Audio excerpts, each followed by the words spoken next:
थी और घटना के बारे में एग्जैक्टली क्या हुआ कोई नहीं जानता। हमने केस किया, 5 घंटे में चीजें वर्कआउट हुई। तीनों अभियुक्तों को विद प्रमाण हमने रिमांड पे लिया और अभी भी वो जेल में है। और दौराने विवेचना काफी सारी चीजें आई, कुछ नाम उसने कि ये व्यक्ति।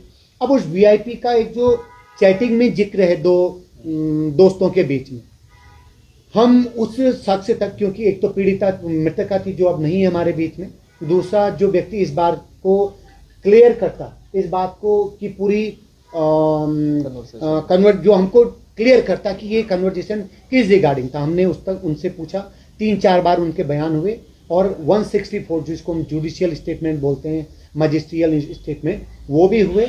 उनका ये कहना था कि साहब मैं जब 16 तारीख को वहाँ आया हूँ उस समय एक शख्स वहाँ जो शायद कई बार सोशल मीडिया में चला है, जो जिनके साथ 2-3 लोग थे, कुछ अटैची थी और कुछ हुलिया हमको डिफाइन किया, क्योंकि उस व्यक्ति की वहाँ एग्जिस्टेंस को होटल के स्टाफ ने भी एग्री किया।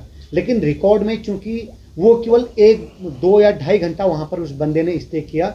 अब हमारा अगला उस वीआईपी को फाइंड आउट करने का एकमात्र सूत्र था पुष्पदीप जो मित्र है। तो मित्र से जब हमने कहा कि साहब हाँ मैंने देखा, मैंने उससे उनके जो साथ आए थे उनसे बात भी करी और मेरा मानना है कि ये वीआईपी वही होगा जो मंडे को आना था, जो मंडे को वीआईपी आना था वाली बात। कई बार ये चीज़ें आती हैं। तो हम उस शख्स तक पहुँचे, बड़ी पड़ताल के बाद हमने स्टाफ से बात करी, एक हुलिये का के हिसाब से हमने कई चीज़ें बताई, क्योंकि ये था कि उसके साथ 2 एक बॉक्सर थे। ये चीज़ चूँकि पहले भी शायद मैं इस अंदाज में हमने आपसे बात करी, लेकिन डिटेल चूँकि आज मामला कन्विक्टेड है और पब्लिक डोमेन में सारे फैक्ट हैं, हाई कोर्ट का आदेश हो, ट्रायल कोर्ट का जो फाइनल वर्डिक्ट हो, वो सारे वर्डिक्ट ऑलरेडी पब्लिक डोमेन में आ चुके हैं। तो मैं आज खुल के उसमें आपसे बात करने में मुझे कोई गुरेज नहीं, जो ऑलरेडी आपके पास है। लेकिन मैं अभी ये, क्योंकि मुझे मालूम नहीं था कि मुझे ऐसे बताना पड़ेगा, लेकिन मैं और मिस्टर